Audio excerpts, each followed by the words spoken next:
Hey, everybody. Thanks so much for joining me today. This month, if you haven't already noticed, this month I am really focusing on helping you guys build your mailing lists. Not just build your lists with anyone from anywhere, but building your mailing list in a smart, strategic way. And that's because the health of your online health coaching business is directly proportional to the health of your mailing list. So one thing that I hear from health coaches all the time is that they have tried. They've gone this route before. They have given it their best effort, and it just isn't working. Like the list isn't growing. Do you know what I'm saying? Or maybe it's very, very slow growth. And when that happens, it happens all the time with our health coaching clients too. If the results are so, so slow, it's like pulling teeth, you feel like giving up, right? That's human nature. So if that's happening to you, I want you to know that you are not alone. And in this episode, I want to share how one health coach found success with her list building effort, adding over 100 new names to her mailing list in just a couple of weeks. So I'm going to introduce Abby to you in just a few moments. But for all of you who are kind of scratching your heads and you're like, why isn't my list growing like that? I haven't been able to add 5 names, not to mention add 100. I've got you covered, okay? Later this month, I'm hosting an entirely free training on how to multiply your mailing list. And you can join us for free at healthcoachpower.com/list build. I'm going to be sharing all of my tried and true approaches to list building, the very same ones that helped me get from 0 to many, many thousands over the course of my career. I'm going to just drop that link here for all of you that are joining live. I also wanted to share with you guys, just so you can project into the future. Again, I started with nobody. I started a mailing list from scratch, just like anybody else. And now, 11 years into my career, for maybe the fourth or fifth time, I just did something that we call cleaning your list. Yeah, cleaning it, like the way you would dust your house. This is something that you do when your list actually gets quite large and you know that there are a lot of old email addresses on there, like people who maybe were once interested, but they're no longer opening anything from you. So we did some list cleaning recently, and we removed several thousand names from my list. Yeah, thousands. We just went, boop, gone. Because they weren't engaged. They were no longer active. They hadn't opened anything in many months. They certainly hadn't clicked on anything.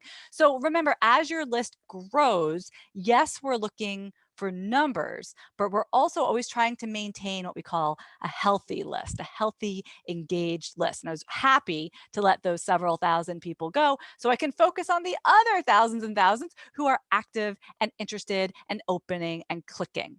Anyway, if you're looking at your list right now and you have like 20 people on it or 2 people on it, and you're thinking, Michelle, I am never going to have a list of thousands, not to mention thousands that I then delete, right? Trust me, we all started right where you are. You must sign up for this month's free event. I literally made it for you, and it's available at healthcoachpower.com/list build. I want to say hi to Kristen. I can see Kristen's here. I can see Elizabeth's here. And Nissy says that she signed up already for our event at the end of the month, and she's so excited. Good. I am too. I am giving you like 110% of everything I've got for list building during this event. So I'm so glad that you already signed up. Before I introduce you guys to our special guest for today, I want to thank Dana for this 5-star review on Apple Podcasts. And here's what Dana wrote. She wrote, Michelle's the bomb. Love this podcast and Michelle. She's a powerhouse of knowledge, experience, and shares it in easy ways for new coaches on the scene to digest and use. A must for any new health coach. Thank you, Dana. Your review really, really aids in our goal of helping more health coaches succeed in their businesses and be profitable. Please, we want to thank you. So please send your mailing address to support@healthcoachpower.com and just mention episode number 128. We'll have a little gift coming your way. And for everybody else listening, if you find this episode helpful, I would be so grateful for your written review as well. And maybe, who knows, maybe next week I'll read yours live on the air. Okay, so it's time to meet Abby first, I want to make sure that Abby, your audio is working. So let's just check that out real quick.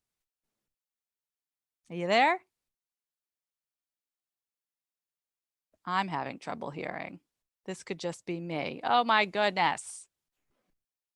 Hold on a second. All right, let's try this again. That is better. All right, everybody can hear Abby now. It was my headphones. Good, good, no problem. Welcome to the show. We're so glad that we can hear you. Thank you very much. It's a pleasure to be here. Everyone, Abby's a health coach from the UK. She's also a member of my Healthy Profit University. Abby, I was hoping that you could just tell everyone real briefly about yourself, including how long you've been practicing as a health coach. So I've been practicing as a health coach for about 6 years, on and off, because I have a 6-year-old and a 4-year-old, hence the on and off. I'm specializing in women in business who have chronic stress and burnout, because that was me a few years ago. But now is the first time that I'm health coaching full time since I qualified 6 years ago. You know what, your story is really common. I've had the same experience of having a couple of babies as I'm also trying. It's like I'm building a business and I'm also building a family. It's a lot. It's a lot. So this is exciting. When you let's rewind just a couple of months, let's say 2 or 3 months ago, how are you feeling about your business and your list? Like kind of, I know you weren't brand new, but how are you feeling? I was very disconnected with my list. I hadn't been mailing them consistently for about 3 years. Just before my last child was born, I pretty much dropped off the radar. So it's interesting, my list has had a lot of new subscribers in the last few months, but I've also had a lot of unsubscribed. So just as you mentioned, it's kind of been self-cleaning itself. Which is great because I don't want people on there who don't want to receive my information. They're not relevant for me. So my numbers have stayed about the same, but I've got a lot of new engaged people, which is great. Yes, it almost sounds like you were starting over. So even though you had people on your list, and this happens against everybody's best advice, there are going to be so many of us who, for one reason or another, poof, drop off the face of the earth, neglect our list, and then it is almost like starting over and you're going to have people unsubscribe. If you want to avoid that, you need to be consistent. And, and I know that's easier said than done. We're not going to get into the whole idea of nurturing your list today, but to avoid that drop off, to avoid people becoming inactive, the very best thing you can do is to continue to you yourself be active with your list. Makes sense. Yeah. So whenever we offer a list builder, I think sometimes I hear people, I swear I hear people say, I will just buy a list. And I'm like, are you serious? Especially in the kind of business that we are running. Like we are our product. People are signing up because they want to hear from you, the health coach. It's so personal. This is not a generic kind of business. And I believe that you do not want to just fill up your list with any old names. We want to, first of all, target those that we are best suited to help. So for example, I work with women in their 40s and 50s. I would not want to offer some sort of list builder where I end up with a list full of young guys like in their 20s. That would be the total wrong audience for me. So Abby, who did you target and how did you go about targeting them? So I was targeting women in their late 30s, early 40s. And as I said, women who are completely exhausted from their never-ending to-do list, typically women in business who are also mums. And the 5-day challenge that I ran was called Exhausted to Energized. So it was pretty clear on the label who it was targeting. And did you ask how I went about marketing it? Yeah, sure. How did you make sure you got the right people there? That's a really good question. I don't know if I got all the right people there, if I'm completely honest. I targeted numbers through partners. And that was a really big focus for me. In my old career in events, we worked with a lot of marketing partners. So I knew that that was the best way to get my numbers up because it wasn't just mailing to my list. Yes. And I actually got a lot of a lot of bookings, registrations rather, through Pilates teachers that I work with locally, a yoga teacher that actually did one of the days on my 5-day challenge. Mhm. So she was incentivized and motivated to promote it for me. It was a lot of fitness instructors. So a lot of their clientele meet my target market. And I'm assuming that only the people that wanted to do the challenge actually signed up. Yes, that's brilliant. And I want to talk a little bit more about the tactic of using partners, but I would say those are the two big things that you did exactly right. Like, you designed a list builder with a topic that was of interest to your target market. It wasn't just like eat healthier, live a healthier life. You were actively speaking to these women, not only with the title of your event, but then in how you spoke about it. You were clearly talking to these burnt out moms. You were using language that they would understand, that would resonate with them. And then you chose partners, not any old partner. You weren't like asking your husband to share it with his buddies, you know, you weren't like, there's like a million people in the world that could have shared this for you, but you reached out to people who they themselves had an audience that was likely going to be this type of Yeah. woman. Yeah. Super duper smart. Okay. So inside Healthy Profit University, we talk about lots of different ways to promote a list builder like yours, right? You can promote via social media. You can promote through groups that you're associated with. You can promote when you're a guest on somebody's podcast. There's so many different ways to do it. But it sounds like the one that worked best for you this time around, again, were with these partnerships. So just tell us a little bit more about that. Like, how did you choose the people? How did you approach them and ask them to help you out? I think that's the part that makes everybody feel a little bit uncomfortable. Yeah, yeah. So just first of all, I did do, so inside Healthy Profit University, which has been incredibly helpful. There, you provide a whole list of checklists, I think, of ways you can promote. And, I was doing loads of different social media, email, and sometimes you feel like you're overloading people with messages, but nobody reads everything. So you just got to keep plugging away and keep promoting it.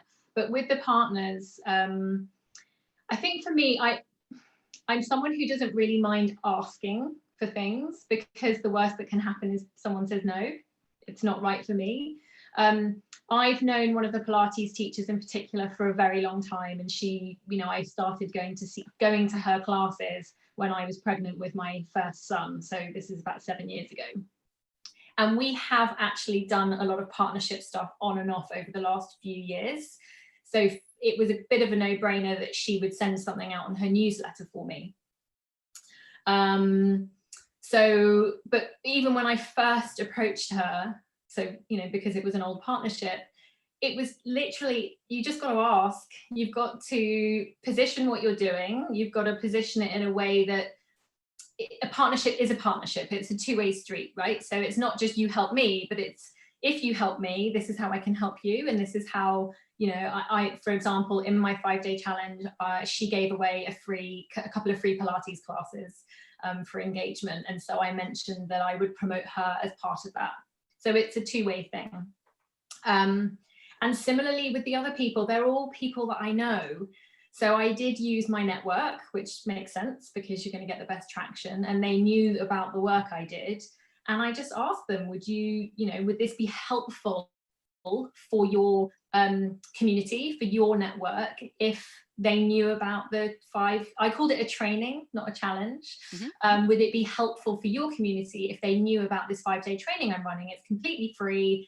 Here's some information. I wrote I wrote some marketing copy for them to send out, and they just sent it out with a link, and it seemed to work. Yeah, it definitely seemed to work. I think that was what kind of pulled the lever the hardest on getting more new people into this event for you, because you were essentially, what we do is we borrow other people's audiences, and you framed it the exact right way. Would this be helpful for your community? You're not like, hi, I'm doing this thing. Let me tell you all about me and what I'm doing. And, I want you to share this for me. You're talking about them. Hi, do you think this would be of benefit to you and your community? And then you even gave them, we call it swipe copy, because when you write copy for somebody, they can just swipe it and throw it onto their Facebook page or whatever, makes it very easy. You wrote copy for them. And I think that probably made it like a no-brainer. Yes, makes it easy for them. That's awesome. Diana's saying, great tips, Abby. You are. I mean, you did a really great job of this. So I'm so grateful for you to share your experience. So now let's say you have, or how many different partners did you have at the end of the day? So I think I had about 5 people who promoted it for me. Okay, nice. So that should give everybody an idea. You know, it's not like you have to have 100 partners, you know, you have a handful. And if like even half of them do a good job, even if one of them might just post one time, maybe someone sends it out to their email list. That's really ideal if you can get them to do that. Yeah, so I had, oh, sorry to jump in. So That's okay. two of the people sent it to their email list, Mhm. which is what I was hoping for, because I know that they have very established, long-standing clientele, and they're respected in their, you know, in their fitness sector. Also, what I do isn't competitive to them, which I think is also important in a partnership. You want someone that complements but doesn't compete with you. So that worked quite well. And then the other 3 people just posted on Instagram, really. Right. Okay, good. So we have a handful of partners. Some of them are going to do more than others, but you know, whatever you take what you can get, right? If they're going to post it to Instagram, great. Even if that reaches one person, that's someone that you wouldn't have reached otherwise. So then when they're promoting it, they're saying something like, this is my friend Abby, you know, you should do this thing with her, blah, blah, blah, click here to sign up. And then just go through like the process from there. What happened? How did you actually collect the names of everybody signing up from different sources? So I wish I'd done it this differently, actually, but I had I had a MailChimp landing page, which was all information was all provided for us in HPU, which was great. How to set up the landing page, email address, make sure your landing page copy is really spot on. In fact, I had a lot of people say to me, I don't have time to sign up for the challenge, but I love the copy. It looks amazing. It's great. I'll do the next one. So that was nice. And I literally shared the link with the partners so that people went straight to my landing page and then they got added into my mailing list. Now, what I have done for another piece of free content I'm promoting at the moment, which was a tip from you, Michelle, so thank you, is I created my landing page for my free, it's a healthy holiday treat cookbook. And then I just replicated the landing page and I changed the URL. So those same partners that helped me get that 103 people on my mailing list, they are also promoting my free recipe book for me. So now I can actually track and see how many people they're adding. So it helps them because they want to know if they're helpful. And they also want to know, oh, you know, is my community finding this valuable? And should I partner with Abby again? And similarly to me, should I be partnering? Should I waste my time or should I spend more energy building a relationship with them and partnering more? Yeah, that's really smart. And that's kind of an advanced technique. So I just wanted to reiterate for everybody, all you need to sign people up for any sort of freebie that you're giving away, any sort of list builder, is a single opt-in page, which you can create through MailChimp, you can create through ConvertKit, whatever email service that you're using. And then if you're fancy, you can duplicate the page. And in that way, look at your numbers in a really smart way and say, okay, this partnership paid off like mad. You know, they sent so many people, the conversion rate was very high. This other partner, only one person visited my page and they didn't sign up. And then you can make smarter decisions moving forward. So I think that's like, again, that's advanced, but just so you can start, everyone can start to see like how you get smarter as you go, you become more effective as you grow in your business, and your results get bigger and bigger. So at the end of the day, I think you said you had 103 people sign up. Yeah. That's awesome. So of those 103, do you know how many of them, or can you guess how many of them were brand new to your mailing list? Do you know what? I don't know. I think I'm going to say about 60 to 70%. That's awesome. Because whenever you're doing anything like this for free, yes, you can promote it to your current email list if you have one. However, you got to remember those people are already on your list. So it's Mm. nice to engage them. It's definitely good to get them involved. But if you're trying to grow your list, your measure of success will really be how many are brand new to your list, and then like a secondary measure of success is how many people sign up overall. So it's good to look at those numbers as well. I know this isn't your first go round because you've been in business for a while, albeit on and off. Um, Enough. what were maybe some of the other things, or if you could just highlight some of the things that you did differently with this list builder than you had done in the past? Like, what were some of the things that made it more successful? That's a very good question.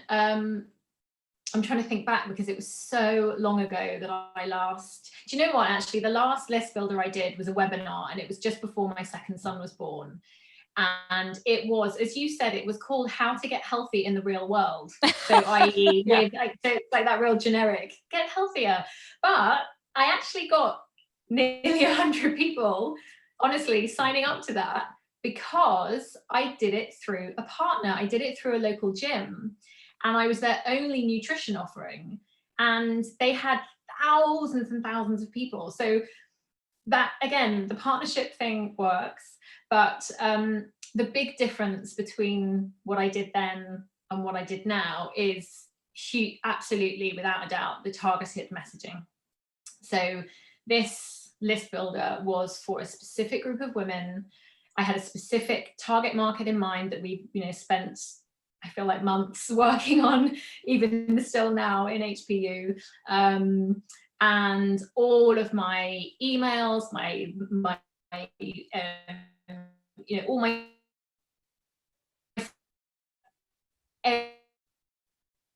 on the landing page was all targeted towards that group is difference. Yes, good. So that speaks to, again, the quality of an email list. The difference might not be in how many people sign up for your list builder. The difference is then who is on your list, who comprises your list. How are you going to speak to them moving forward? Are they going to want to buy anything from you? Are they the right people for you to work with? Or is it just Joe Schmo over here and so over there who actually are never going to turn into paying clients? So this was a more targeted effort that is more likely to result in paying clients down the line. Thank you so much for joining us today, Abby, and giving us a little peek behind the scenes as to what you've been up to. You're very welcome. Thank you for having me.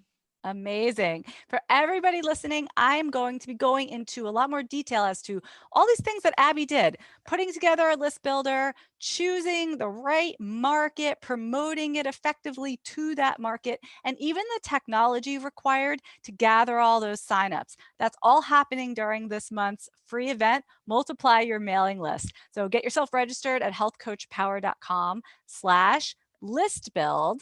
And next week, ooh, this is so fun this month. I'm going to be back with another health coach, one who learned that sometimes complicated is not better. Sometimes simple list builders really can be the best kind. And that should be music to anyone's ears who tends to get a little bit overwhelmed with this kind of thing.